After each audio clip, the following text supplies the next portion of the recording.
Through a Scottish Prism, the programme that is unapologetically pro-Scottish independence and anti-Westminster rule. Everything we say here is viewed through a Scottish Prism.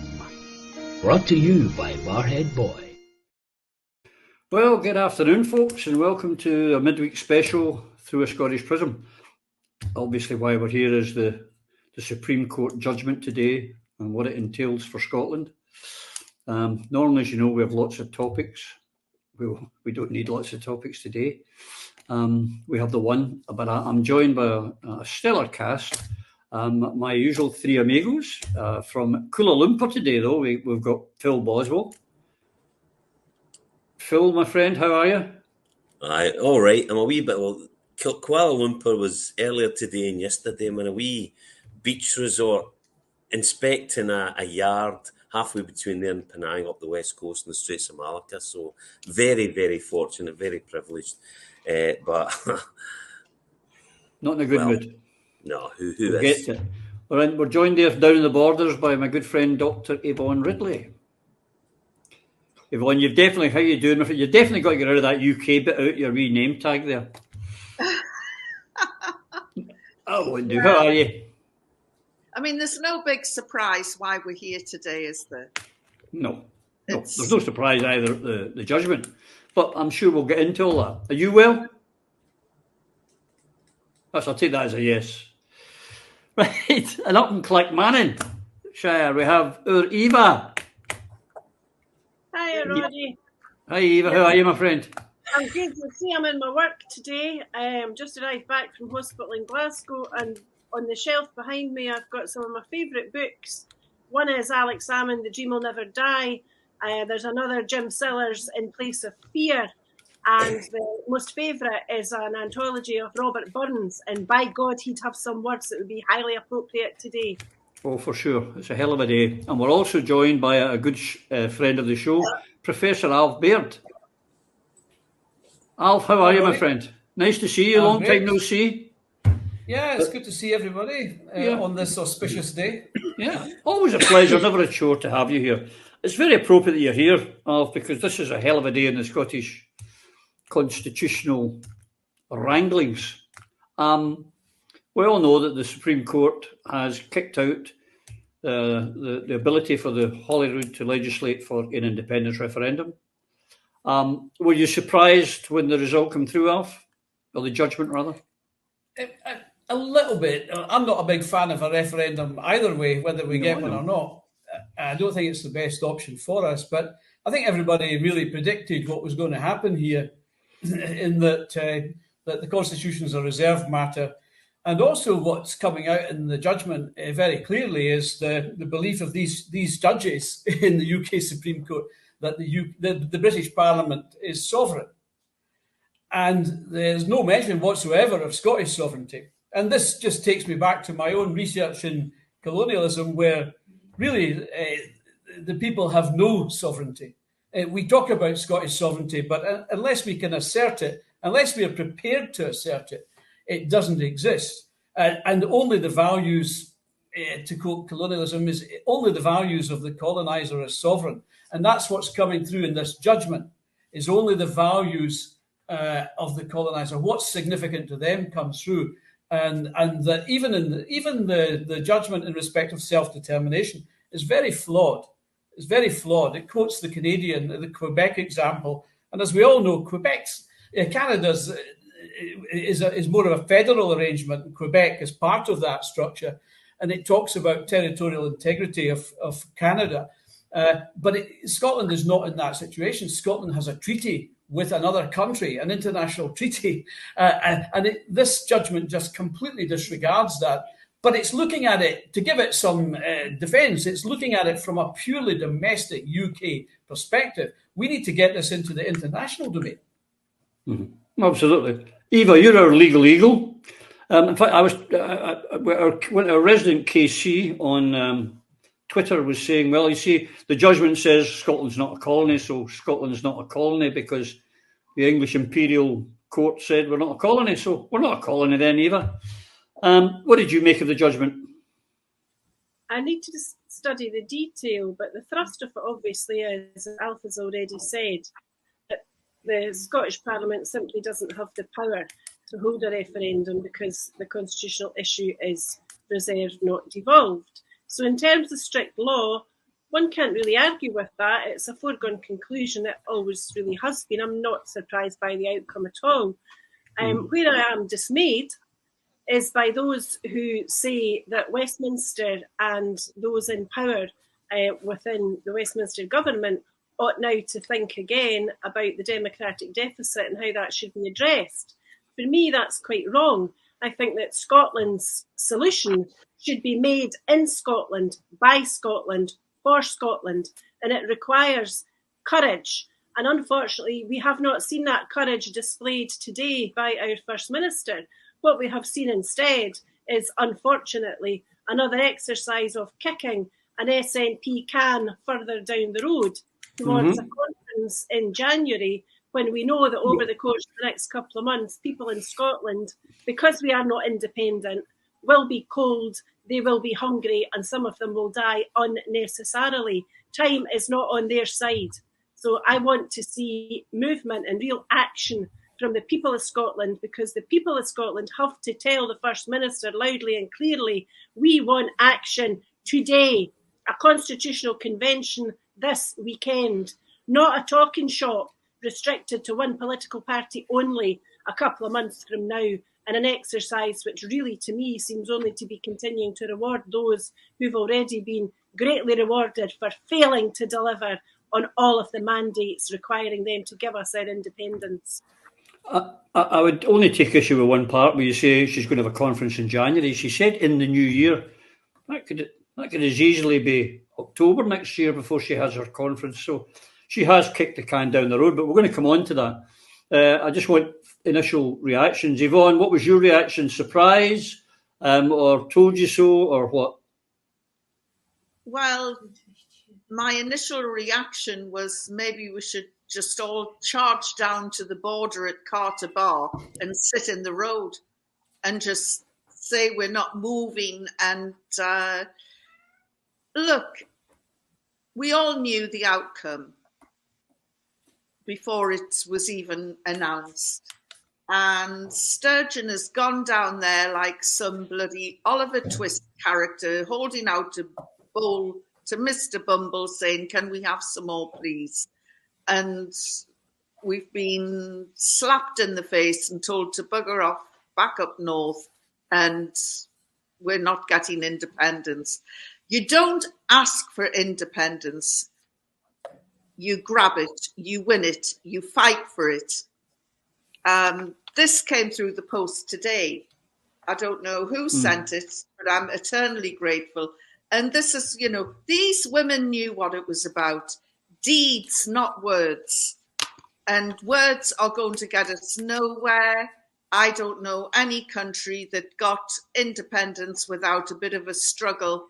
And quite frankly, we're probably looking rather pathetic in the eyes of those people who fought for independence and went through great hardship, because we're just a bunch of, I hate to quote Thatcher, but we're a bunch of moaning minis at the moment. But not angry enough. No, we're not angry enough. We need to get angry. We need to demand our rights, not put our hand up and say, please, can we have? No, it's quite pathetic. Phil, your initial reaction to the judgment? Well, it's bitter disappointment, but not at the judgment. The judgment was entirely predictable.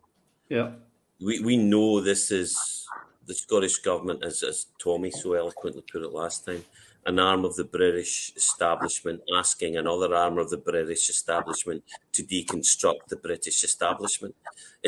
Why are we doing this? Unless it's part of a cunning plan that we've talked about many times, unless there's a strategy with options A, B, C, D, contingency plans. If this is what is the strategy here?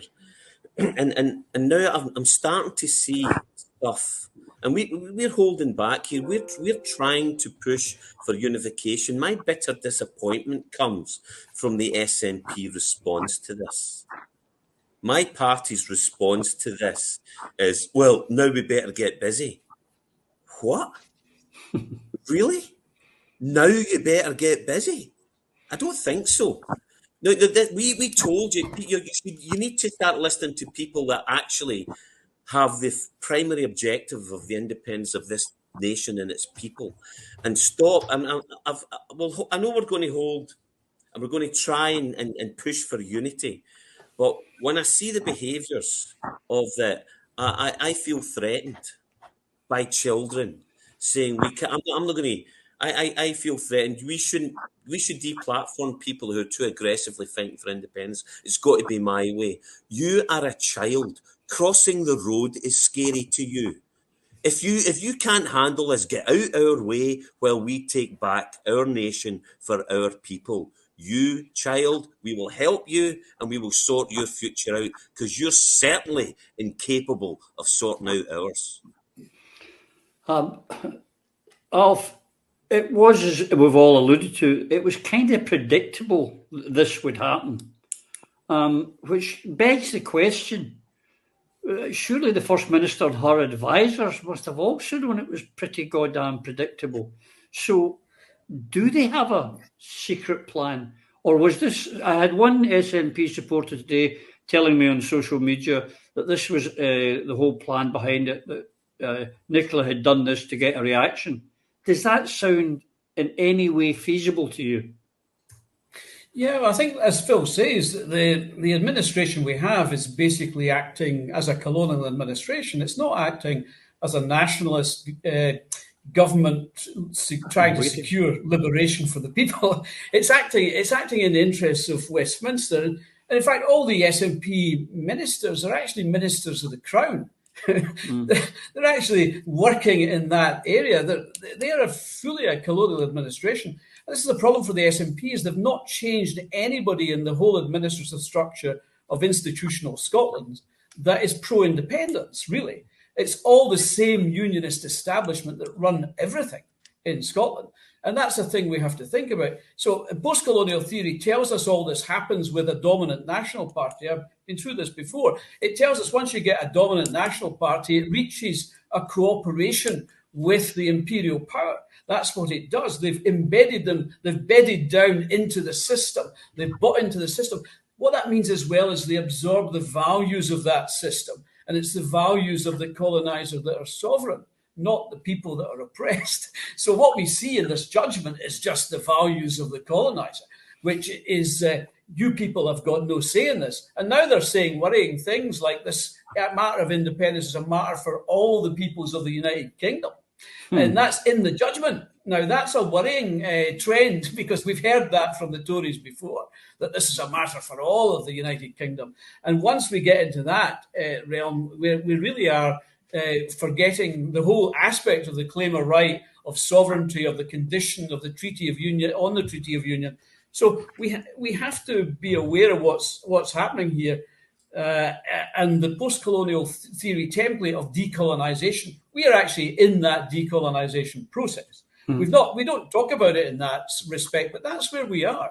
And we've been in that process probably seriously for 30, 40, 50 years, but also going back a couple of 100 years, we see the conflicts that have, none of these conflicts, they're all part of our history, but the referendums we had in 79, in the 90s, and now recently in 2014, this is all part of an ongoing decolonisation process. The problem we're going to encounter, and the problem that post-colonial theory tells us and warns us about, is that the longer this goes on, the more chance you've got of having conflict.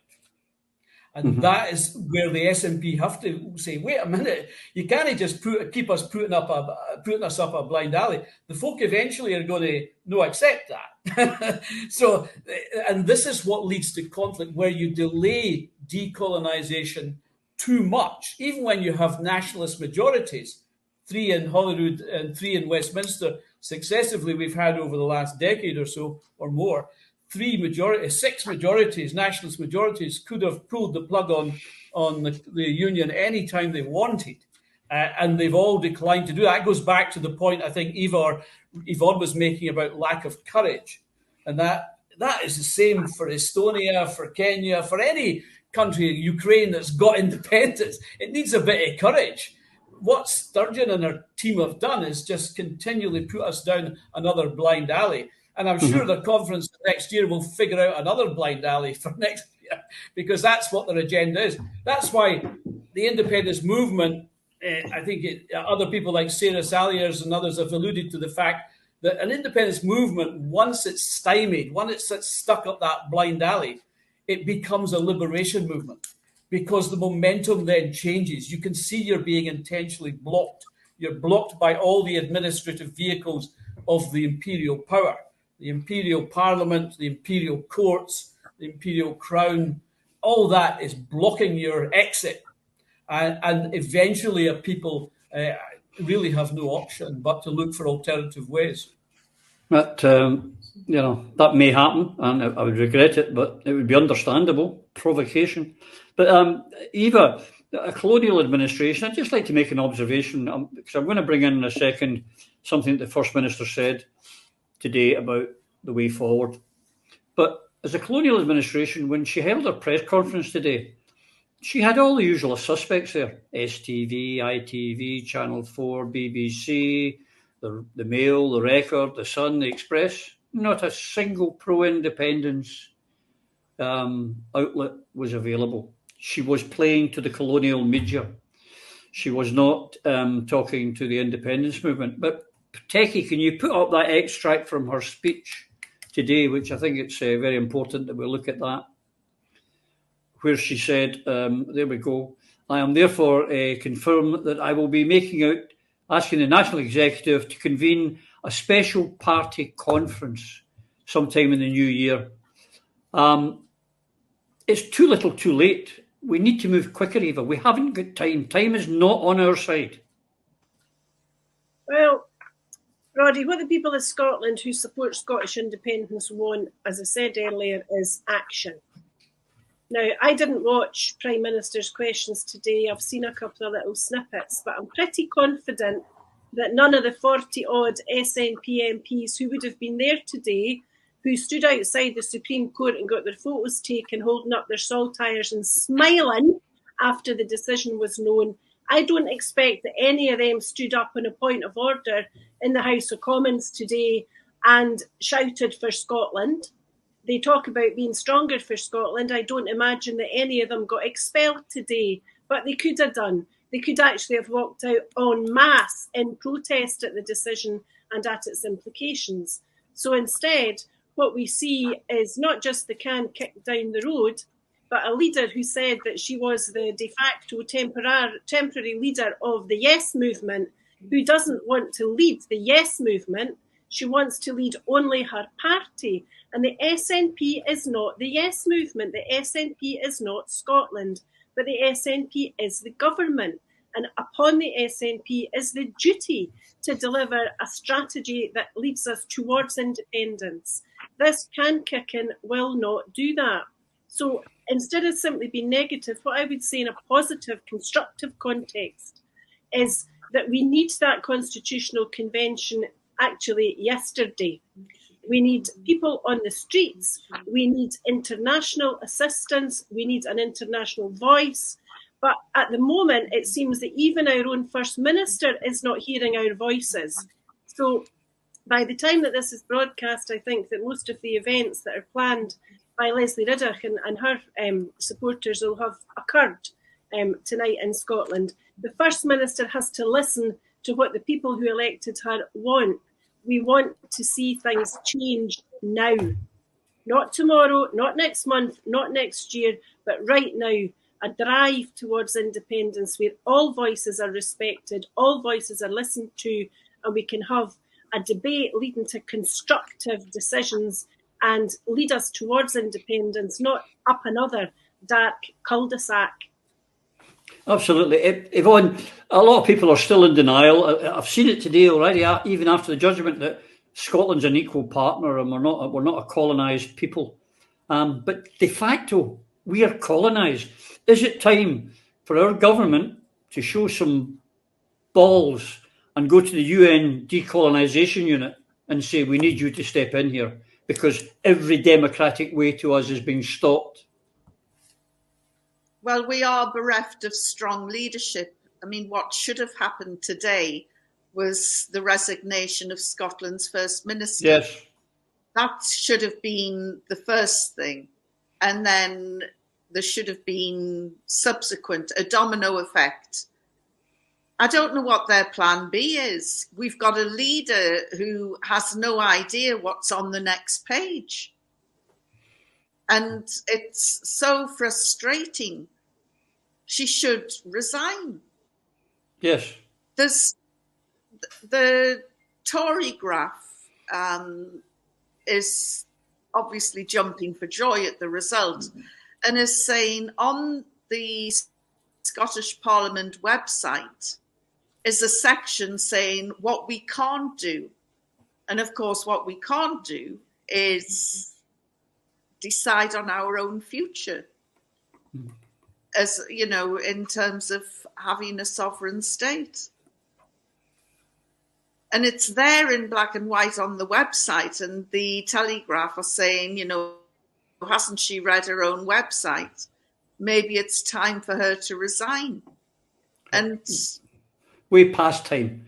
But it's a Pyrrhic victory, surely, Yvonne, for these people who are all jumping up and down, the Toryograph readers. It is a Pyrrhic victory, because this is just going to enrage more people, and it's going to waken up more people, surely to God, this time. Well, in a Pyrrhic victory, there are no winners, but Westminster is a clear winner.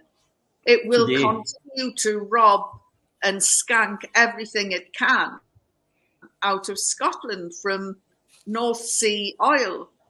And, you know, the Unionists have had us believe that oil is a curse. When did oil ever become a curse? Well, for the nations that America and Britain wants to steal from, it's a curse.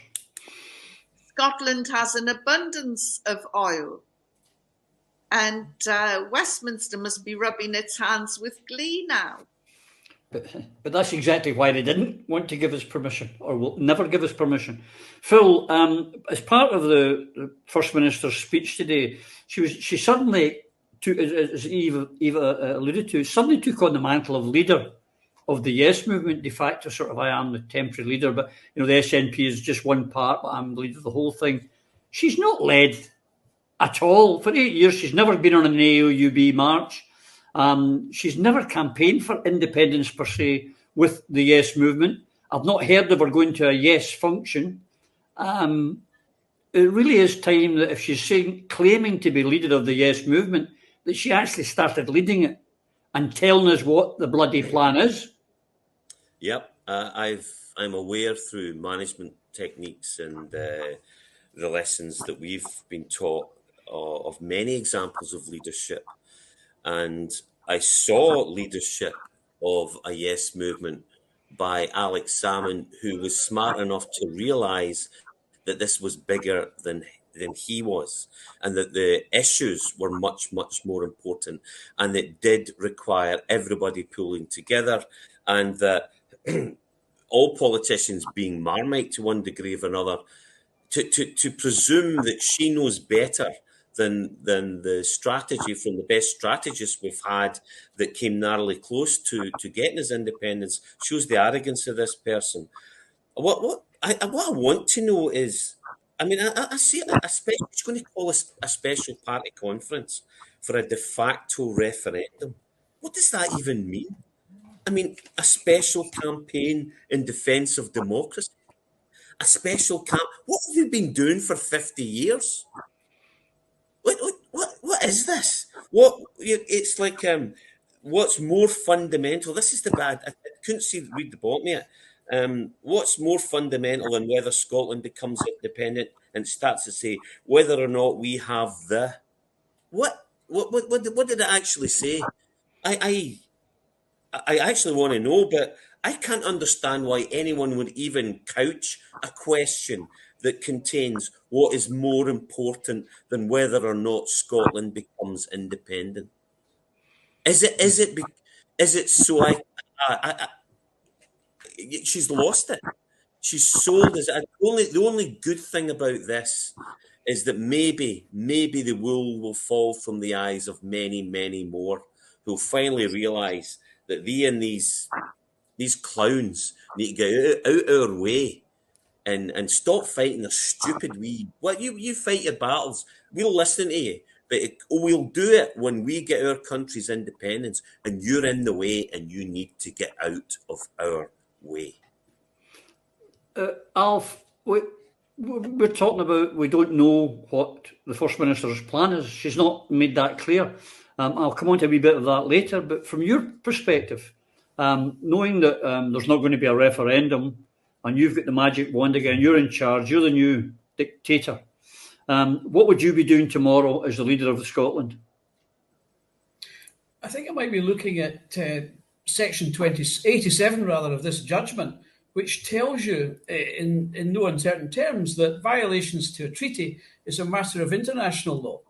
We should be interested in domestic law, because domestic law will always tell us where to go and what our position is. And we're just treated like a wee region. And they just disregard our sovereignty. They disregard the treaty. They disregard everything about Scotland. They even force everything on us, like the language and everything, and then take all our goodies. So that's the reality we're in. But the real issue is, it's an international treaty. We need to get out of it. It's been violated. It's always been violated. It's still being violated. That can easily be tested in any international court if anybody has the gumption to do it. The Scottish Government, by the way, is an arm of the British state. It could easily go to international courts. It could easily go to the UN. It could easily go to EFTA and apply for membership. The Scottish Government is an arm of the state. It's a recognised arm of the British state. The ministers in the Scottish Government are ministers of the Crown. They have powers to do all sorts of different things. They could try to do these things, but they've refused to do so, which can only suggest that they have no intention of delivering independence. So we do need other mechanisms, other methods. The Convention of the States been mentioned, other parties, ALBA. This is what happens in the post-colonial theory. It tells you have to create other parties, because the dominant national parties, once it's sold, it's sold. They're finished. they're like the IPP in Ireland. Yeah, she's in a corner, and they're in a corner now, and they're trying their best to get out of it. But, it doesn't matter what they say now. More and more people have had enough, especially the savvy independence people in the independence movement, which is now moving towards more a liberation movement. And that's by necessity, because the imperial power, or the administrative power in colonialism terms, is simply blocking the exit door. It's using any mechanisms it can. So it means the Scottish independence supporters, as it were, have to find alternative means to get out of the prison that we're in, or as Pete Wishart called it a few weeks ago, being a hostage. I don't know whether he was serious, but Scotland's situation is we are held captive one way or another. And this Supreme Court decision just confirmed it under domestic law, which it confirms that we also have to move towards more an international dimension here. But the realization that Holyrood is just a colonial setup with a local government franchise and local government powers, it has to hit home now. It's powerless. It's not really a parliament. It's more I don't know if it's just me, but we're losing your connection here. Is it just me? Right. Sorry. Is Alf? Can anyone else hear Alf, or is it just me? No, I can hear him quite well. Yeah, it must be your connection. It must have been me then. I think I'm more or less done anyway. The section 87 in the judgment, I would say, is important as well. In that it tells us about treaty violations, and that's what we should really focus on. Because that, at the end of the day, is the only thing that's holding Scotland in the Union, is that treaty and the acts that came from it. You know what the big elephant in the sitting room is? Nicola Sturgeon should stand down and let's go back and reinstall Alex Salmond as the leader of the independence movement. He knows what he's doing. He very nearly delivered it to us in 2014. He should never have resigned when he did. But he was a man of his word. He said, if he didn't get it, he would step aside. We need him back again. We need him back, because he's a leader. You know, he's there leading from the front. And I was confident with him in charge because he knew what he was doing. Well, can I come in there, Yvonne? Because, as you know, my profession is the law. And the law is obviously very important, and the rule of law is really the basis of our democracy, and it matters, and rules matter.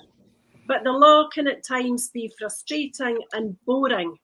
And I don't know of any nation that achieved a return to its independent state only by virtue of entirely using the law and legal methods. Now, I don't mean that we have to do anything that's unlawful or illegal, but politics is about inspiring people.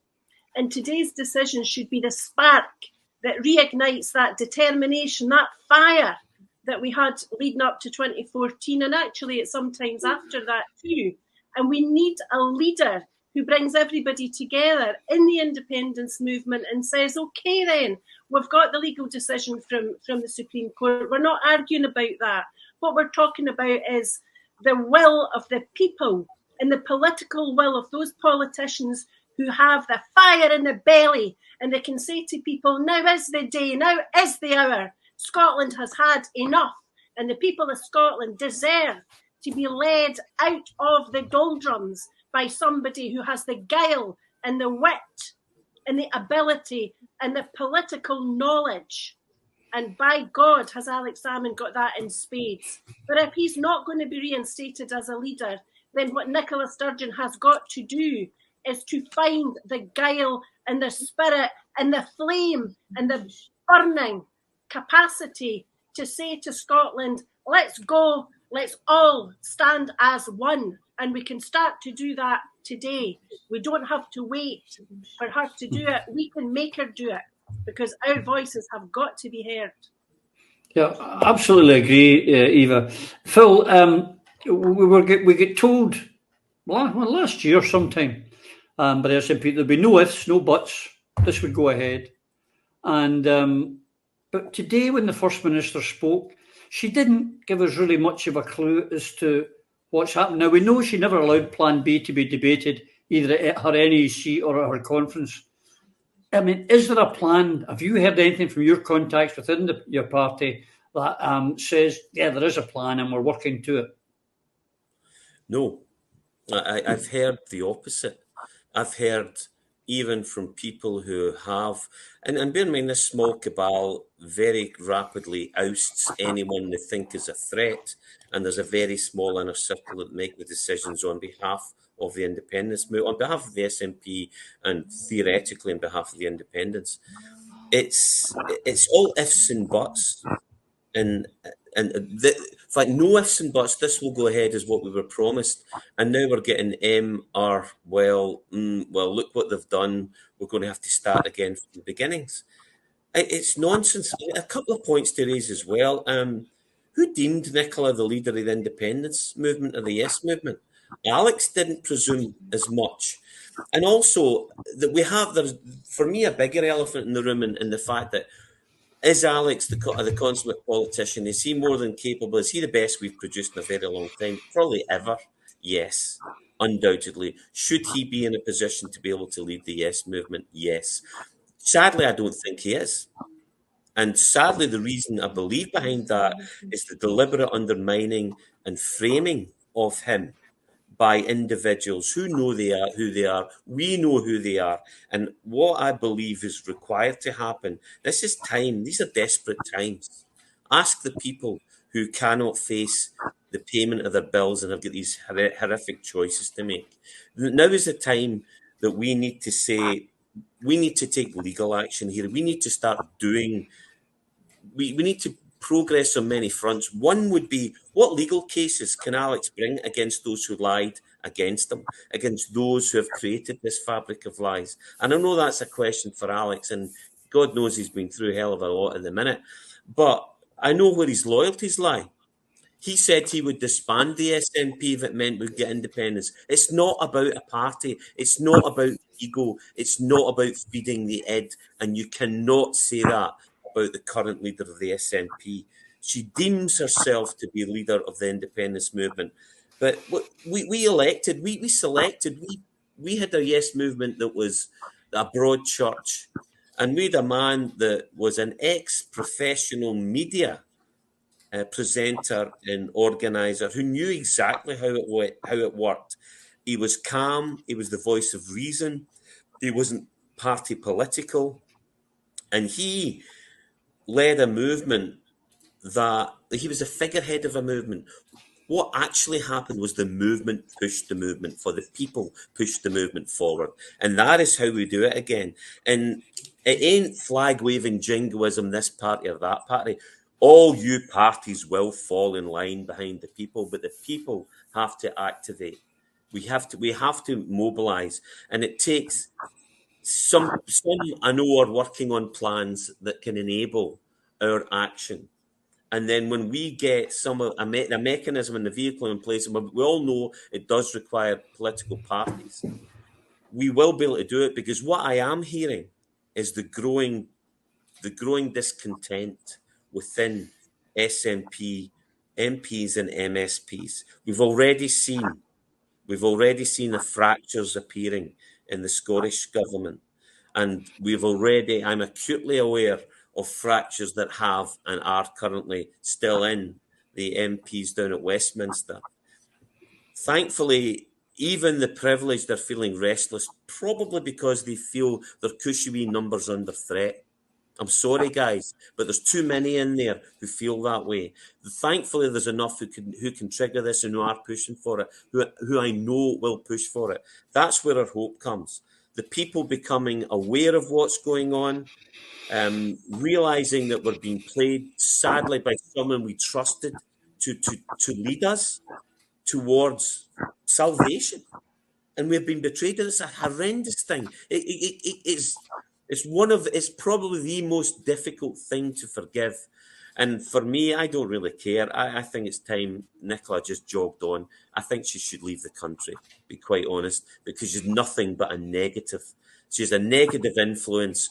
She's counter. There's nothing she can do that can positively influence the cause of the people gaining their independence in this country.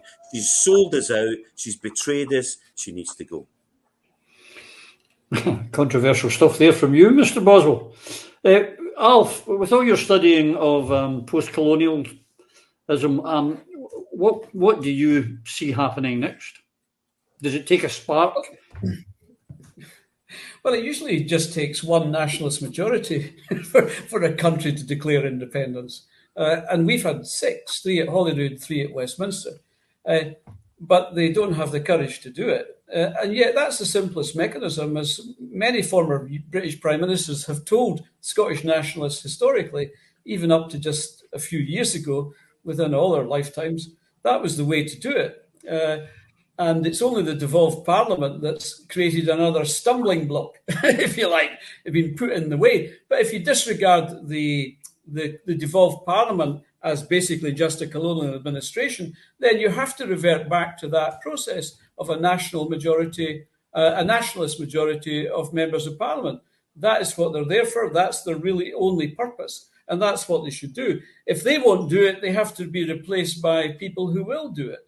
That's people elected at the next election who will do that, precisely that, end the union there and then, and that's it, finished. And we go on from there.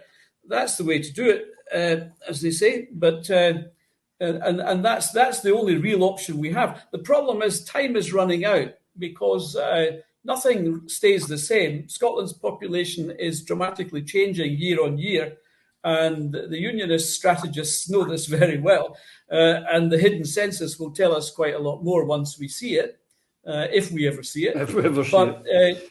The Edinburgh University studies in 2014, the post-referendum studies, showed demonstrably that the way people vote is largely based on their national identity. And that is very much related to culture and language, as I found in my research for my book, Dunhodden. And that gives what the post-colonial theory tells you is your national consciousness of a people. And without the national consciousness, there's no basis for independence. Independence movements are always dependent on, one is the oppressed ethnic group, which in our case is Scots language speakers. And the second factor is that peoples in self-determination conflict are always linguistically divided. That's the same in Quebec, in Ireland, in Catalonia, in Ukraine, in Scotland. It's exactly the same. There is a very good reason why English studies was sent to the colonies first in India in the 1820s and then rolled out to every other colony from Scotland to Ireland to Kenya, wherever. English studies was dominant in providing that cultural assimilation process. We're still going through that cultural assimilation process with the media, with everything else is controlled, the narrative is controlled, the culture is controlled, the values of society comes through in that. So this is what colonialism is. It's cultural and also described as colonial assimilation. And that's a cultural control mechanism that affects, it basically confuses the hell out of a native population because they then don't know which persona they have. It's what Professor Tom Devine called a dual persona. We're Scottish and British. We didn't ken what we are sometimes. But linguists call that a false persona because one of these personas is natural. That's your Scots natural mother tongue culture. And the other is manufactured. It's only brought into the country through enforced English studies in schools.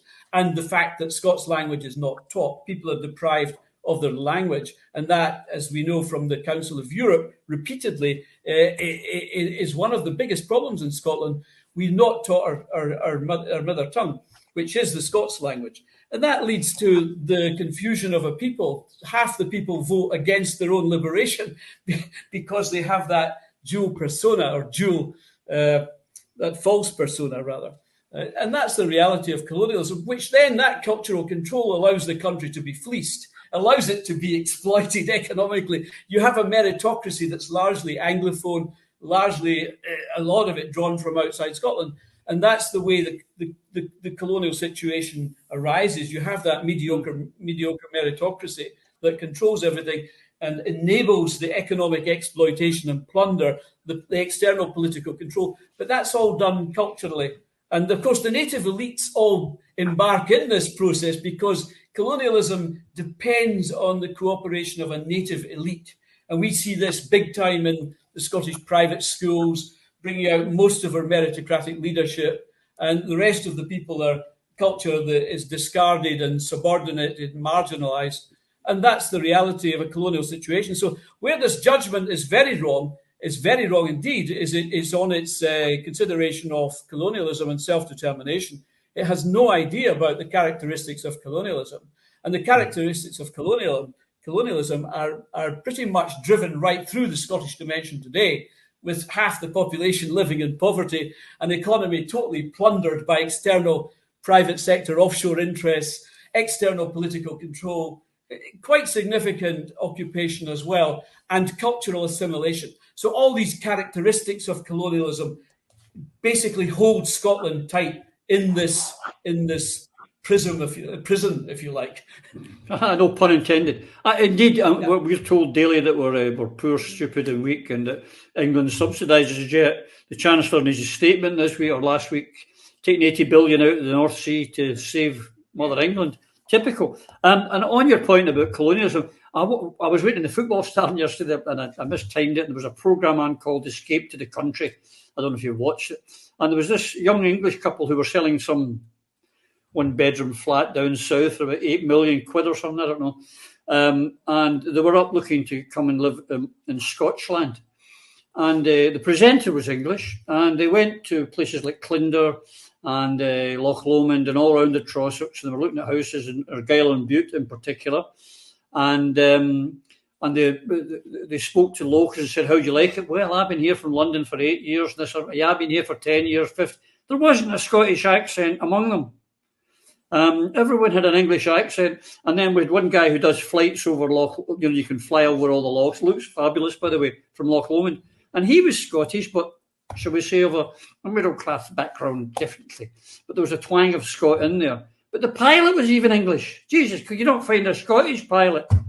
who would have more affinity to the air, but a side issue is how it's happening.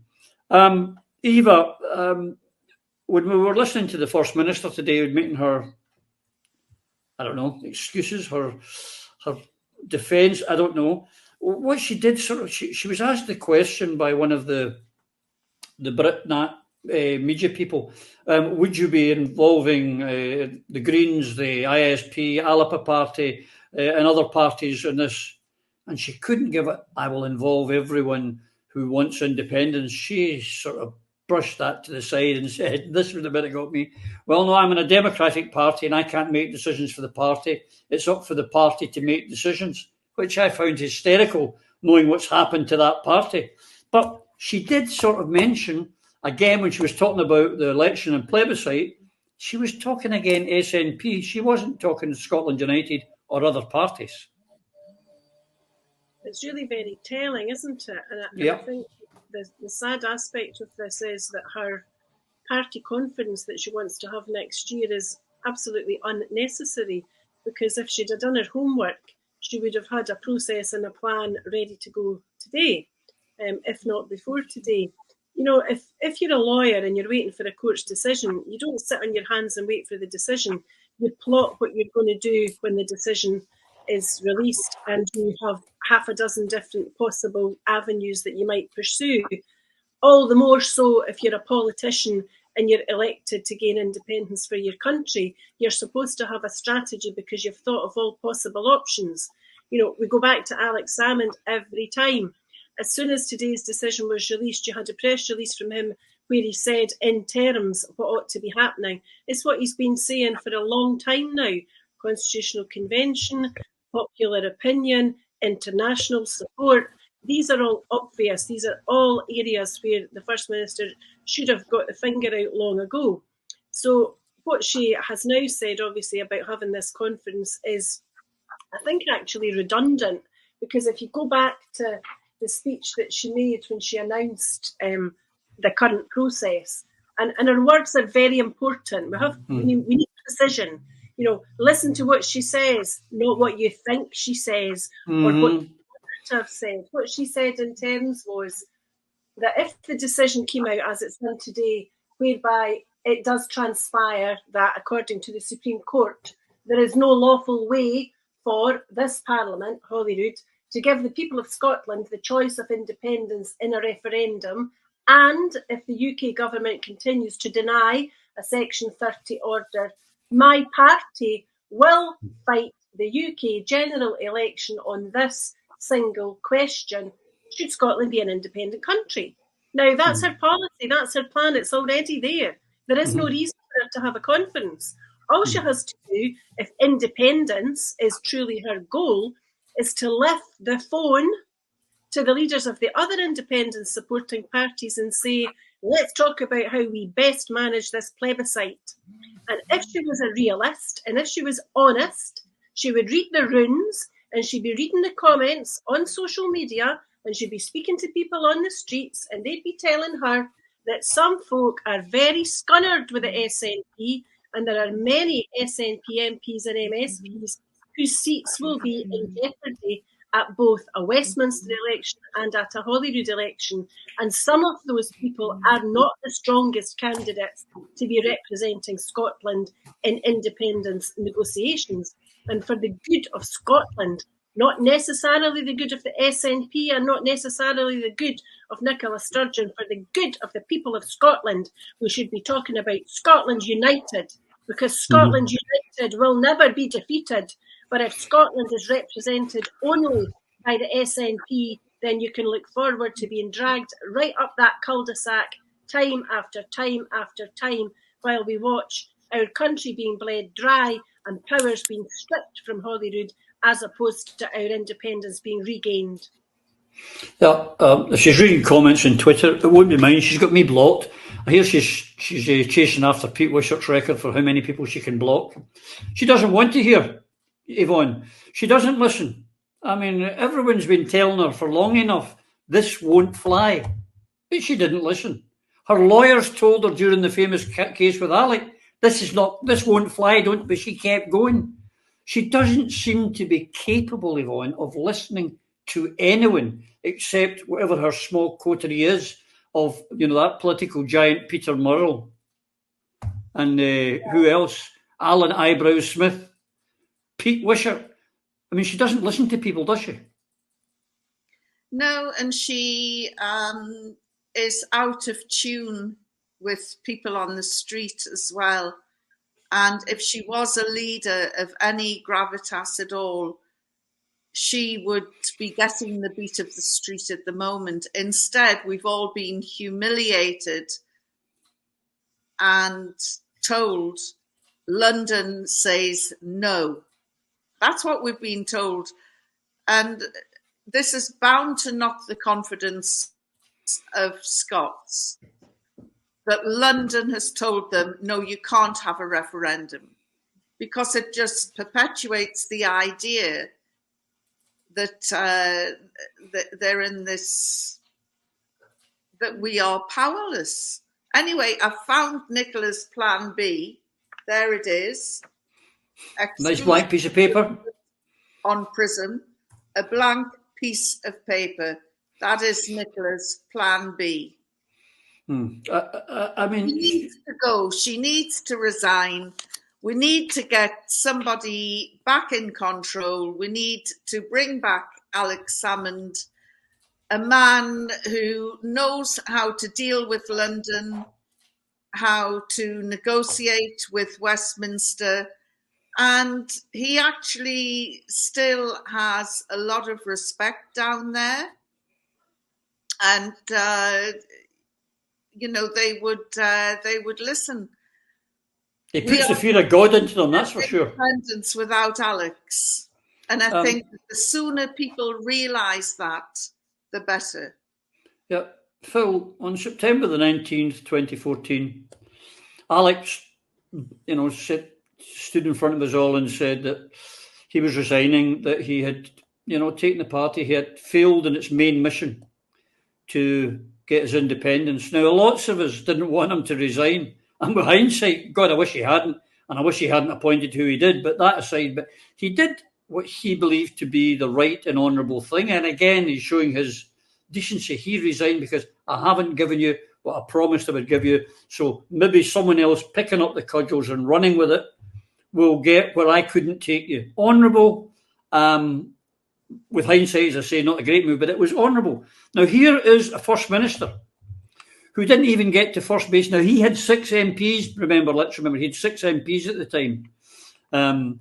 Here's a First Minister with huge majorities, with 3 huge majorities down in Westminster, and she loses in the Supreme Court down in England.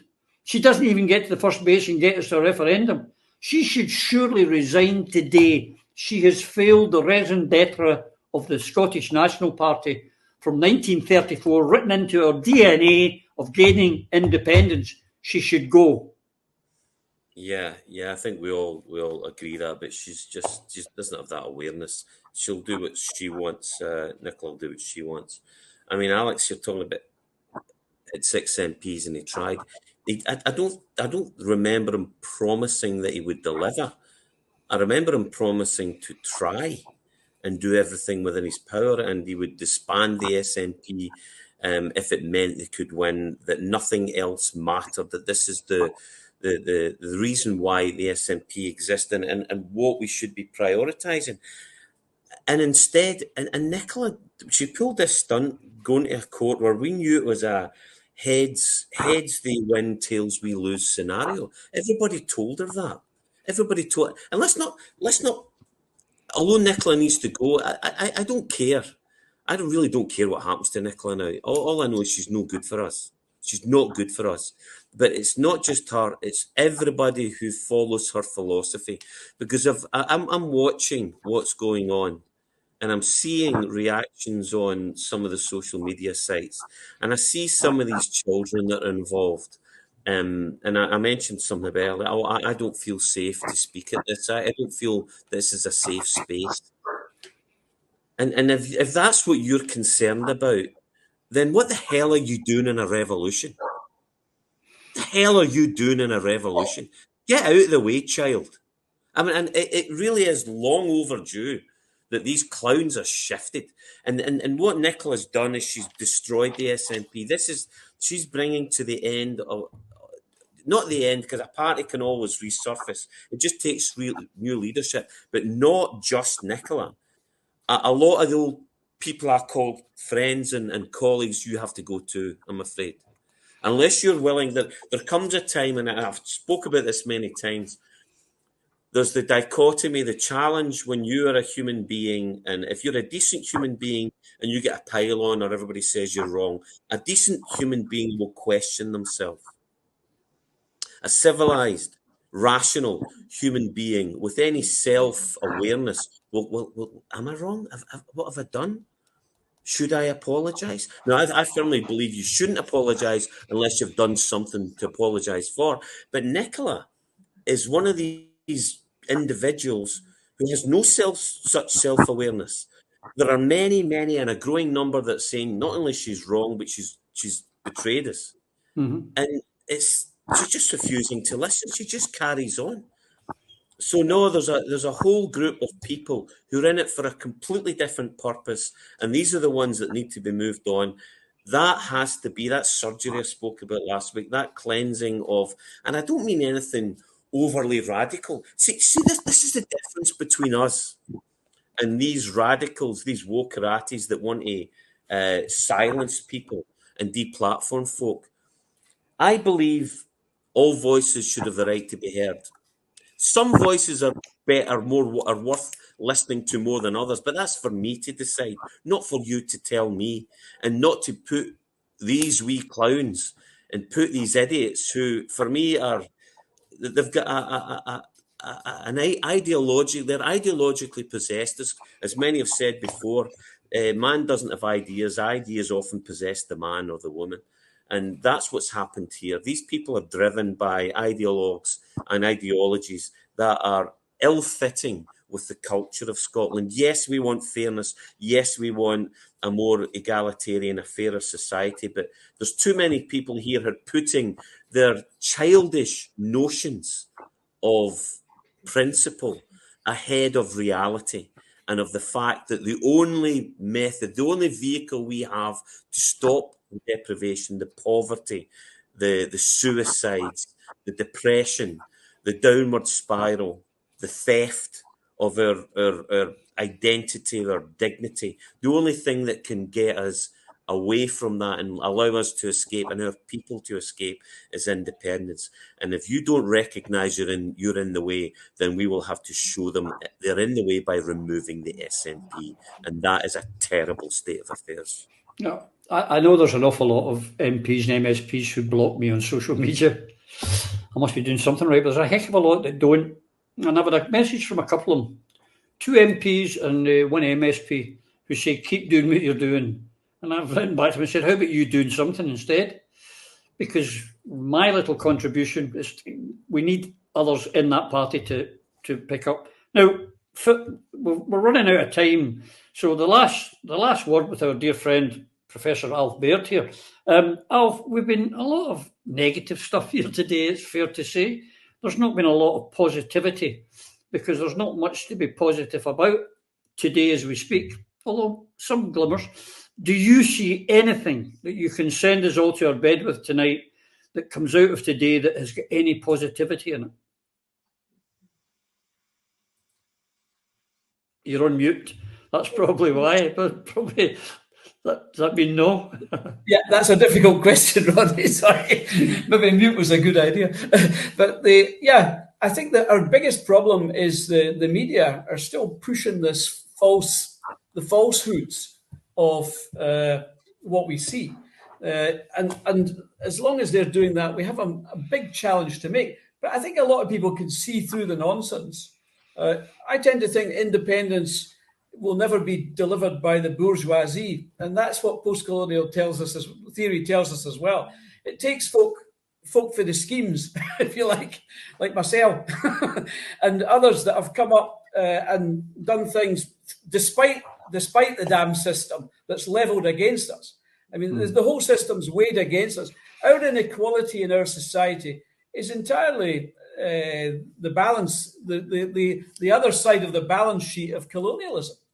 If without colonialism, this would be a really rich society with opportunities for everybody, not based on the way they speak either. They might even be taught their own language. So we've got to lift the inequality is because of this system we have, which is colonial in all its respects. So we have to get over that.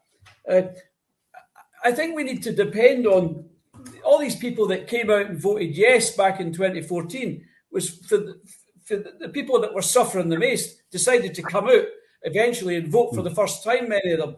And I know that Alex Salmond alluded to that in many cases as well, whenever he travelled around. And that's where we have to figure it out.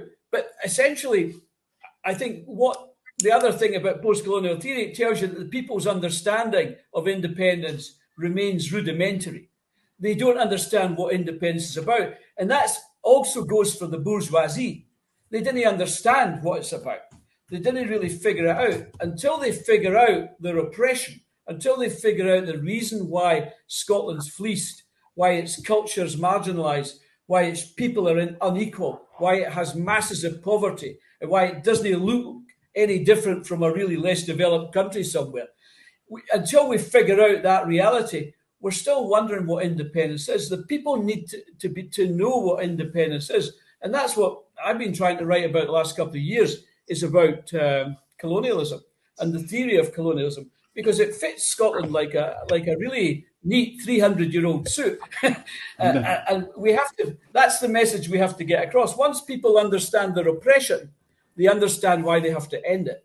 And of course, the other conclusion here is that with colonialism, there's only two options: either liberation from oppression or cultural assimilation, where the people and their nation and their culture perish. And that's what's happening to Scotland now.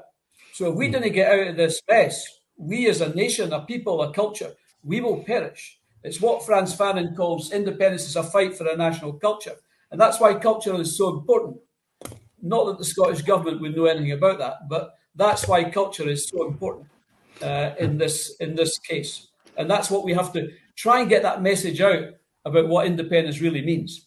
Yeah, we had a discussion on Sunday, and Yvonne pointed out and was quite upset, I would say is a fair word, is that in the very area you're talking about, in the Lynn constituency last week, we had an election with the people who most need the change, and only 23% bothered to turn up.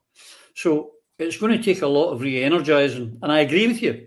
And it did nearly work for us before, but we let them down in 2014 because nothing changed. So we've got to find a way of connecting with them again and doing something about it. But, ladies and gentlemen, as always, the clock has beaten us.